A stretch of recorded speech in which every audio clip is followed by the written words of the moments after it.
CK ടോക്സിന്റെ മറ്റൊരു football ടോക്കിലേക്ക് എല്ലാവർക്കും ഒരിക്കൽ കൂടി സ്വാഗതം. അങ്ങനെ ഏതായാലും നിലവിൽ ബ്ലാസ്റ്റേഴ്സ് ആരാധകരുടെ എല്ലാവരുടെയും സംശയം എന്നുള്ളതും കൂടാതെ തന്നെ ബ്ലാസ്റ്റേഴ്സ് ആരാധകർ എല്ലാവരും കേൾക്കാൻ ആഗ്രഹിക്കുന്ന ഒരു അപ്ഡേറ്റുമാണ് കേരള ബ്ലാസ്റ്റേഴ്സ് എഫ്സിയുടെ പുതിയ പരിശീലകനെ കുറിച്ച്. അതെ, ആ ഒരു പരിശീലകനെ കുറിച്ച് ചെറിയൊരു ലീഡ് നമുക്ക് കിട്ടിയിട്ടുണ്ട്. അപ്പോൾ ഏതായാലും ഇന്നത്തെ ഈ ഒരു വീഡിയോയിലൂടെ നമ്മൾ പ്രധാനമായിട്ട് നോക്കാൻ പോകുന്നത് കേരള ബ്ലാസ്റ്റേഴ്സ് എഫ്സിയെ കുറിച്ചും ISLനെ കുറിച്ചുമുള്ള ഏറ്റവും സുപ്രധാനമായിട്ടുള്ള അപ്ഡേറ്റുകൾ മാത്രമാണ്. അപ്പോൾ വിശദമായ വീഡിയോയിലോട്ട് കടക്കുന്നതിന് മുമ്പായിട്ട് നിങ്ങൾ ഇതുവരെ ഈ ചാനൽ സബ്സ്ക്രൈബ് ചെയ്തിട്ടില്ല എങ്കിൽ ഇതുപോലുള്ള കൂടുതൽ ബ്ലാസ്റ്റേഴ്സ് ISL അപ്ഡേറ്റുകൾ ലഭിക്കുവാൻ വേണ്ടി ഇപ്പോൾ തന്നെ ഈ ചാനൽ എല്ലാവരും സബ്സ്ക്രൈബ് ചെയ്ത് വെക്കുവാൻ ശ്രമിക്കുക. ആദ്യത്തെ ഒരു അപ്ഡേറ്റ് എന്നുള്ളത് നിലവിലെ കേരള ബ്ലാസ്റ്റേഴ്സ് എഫ്സിയുടെ പരിശീലകനായിരുന്ന TG പുരുഷോത്തമൻ ബ്ലാസ്റ്റേഴ്സിന് സൂപ്പർ ഗോൾ കീപ്പർ ആയിട്ടുള്ള നോറ ഫെർണാണ്ടസിനെ കുറിച്ച് പറഞ്ഞ കാര്യങ്ങളാണ്. നമുക്കറിയാം, സച്ചിൻ സുരേഷിനെ ഒരുപാട് തവണ ഈ ഒരു സീസണിൽ പിച്ചിൽ പരീക്ഷിച്ചപ്പോൾ എല്ലാ ബ്ലാസ്റ്റേഴ്സ് ആരാധകരും ഒരേ സമയം പറഞ്ഞതായിരുന്നു നോറ ഫെർണാണ്ടസ് എന്ന ആ ഒരു ഗോൾ കീപ്പറെ എന്തുകൊണ്ട് ബ്ലാസ്റ്റേഴ്സ് പരീക്ഷിക്കുന്നില്ല എന്നുള്ളത്. ഏതായാലും അതിനെ തുടർന്ന് കൊണ്ട് തന്നെ അവസാന മത്സരങ്ങളിലെല്ലാം തന്നെ കേരള ബ്ലാസ്റ്റേഴ്സ് എഫ്സി ഈ ഒരു നോറ ഫെർണാണ്ടസ് എന്ന ഈ ഒരു ഗോൾ കീപ്പറെ പരീക്ഷിച്ചിട്ടുണ്ടായിരുന്നു.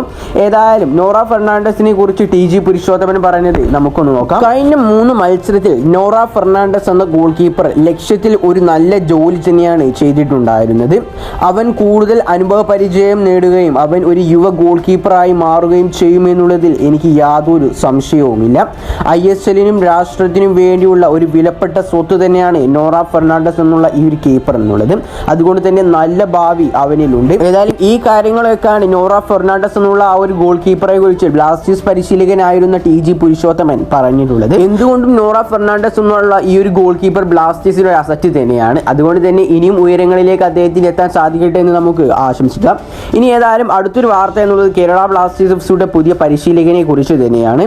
കേരള ബ്ലാസ്റ്റേഴ്സ് എഫ്സി പരിശീലകനായുള്ള അവസാന റൗണ്ട് അഭിമുഖം ആരംഭിച്ചു കഴിഞ്ഞു എന്നാണ് നമുക്ക് ഏറ്റവും പുതിയ റിപ്പോർട്ടുകളിൽ നിന്നും അറിയാൻ സാധിക്കുന്നത്.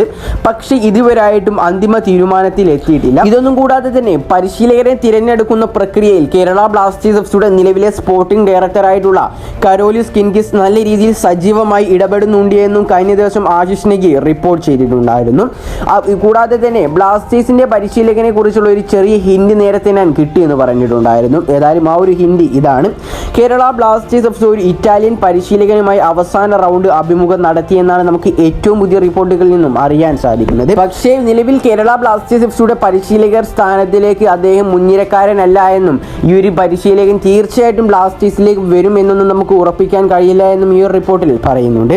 ഏതായാലും നിലവിൽ Kerala Blasters FC short list ചെയ്തതിൽ ഒരുപാട് പരിശീലകർ അഥവാ ISL എക്സ്പീരിയൻസ് ഉള്ള ഒരുപാട് പരിശീലകർ അടങ്ങിയിട്ടുണ്ട്. Albert Roca, Des Buckingham, Molina, Ivan Vukomanovic, Habas എന്നിവരെയാണ് നിലവിൽ Kerala Blasters FC ISL experience ഉള്ളതിൽ വെച്ച് ഷോർട്ട് ലിസ്റ്റ് ചെയ്യപ്പെട്ടിട്ടുള്ളത് എന്ന് നമുക്ക് അറിയാൻ സാധിച്ചിട്ടുണ്ട്.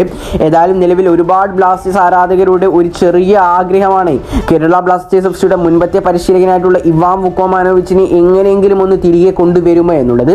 കാരണം അദ്ദേഹമുള്ള കാലത്ത് കേരള ബ്ലാസ്റ്റേഴ്സ് എഫ്സി നല്ല രീതിയിൽ മികച്ച പെർഫോമൻസ് കാഴ്ചവെക്കുകയും കൂടാതെ തന്നെ പ്ലേ ഓഫിൽ കയറുകയും ചെയ്തിട്ടുണ്ടായിരുന്നു. ഇപ്പോൾ ഇതാ ഈ ഒരു സീസൺ നോക്കുകയാണെങ്കിൽ ബ്ലാസ്റ്റേഴ്സിനെ ആകെ മൊത്തം മൂഞ്ചിയ ഒരു അവസ്ഥ തന്നെയാണ് നമുക്ക് കാണാൻ സാധിക്കുന്നത്. അതുകൊണ്ട് തന്നെ തീർച്ചയായിട്ടും ഏതെങ്കിലും നല്ല ISL എക്സ്പീരിയൻസ് ഉള്ള ഒരു പരിശീലകരെ തന്നെ കേരള ബ്ലാസ്റ്റേഴ്സ് എഫ്സി ടീമിലേക്ക് കൊണ്ടുവരണം എന്ന് തന്നെയാണ് ബ്ലാസ്റ്റേഴ്സ് ആരാധകൻ എന്ന നിലയിൽ എനിക്കും പറയാനുള്ളത്. അപ്പോൾ ഏതായാലും ഇവാൻ വുക്കോമാനോവിച്ചിന് അല്ലെങ്കിൽ ISL എക്സ്പീരിയൻസ് ഉള്ള ഒരു പരിശീലകനെ ടീമിൽ കൊണ്ടുവരുന്നതിനെ കുറിച്ചുള്ള നിങ്ങളുടെ അഭിപ്രായങ്ങൾ നിങ്ങൾ തീർച്ചയായിട്ടും താഴെ കമന്റായി രേഖപ്പെടുത്താൻ ശ്രമിക്കുക. അപ്പോൾ ഈ ഒരു വീഡിയോ ഇവിടെ വെച്ച് അവസാനിപ്പിക്കുകയാണ്. കൂടുതൽ ISLനെ കുറിച്ചും കേരള ബ്ലാസ്റ്റേഴ്സ് എഫ്സിയെ കുറിച്ചുള്ള അപ്ഡേറ്റുകൾ ലഭിക്കുവാൻ വേണ്ടി ഇപ്പോൾ തന്നെ ഈ ചാനൽ എല്ലാവരും സബ്സ്ക്രൈബ് ചെയ്യാനും വീഡിയോ ഒന്ന് ലൈക്ക് ചെയ്യാനും കൂടി എല്ലാവരും ശ്രമിക്കുക. അപ്പോൾ മറ്റൊരു ബ്ലാസ്റ്റേഴ്സ് ISL അപ്ഡേറ്റുമായി ഞാൻ വീണ്ടും വരുന്നവരേക്കും എല്ലാവർക്കും ഗുഡ് ബൈ.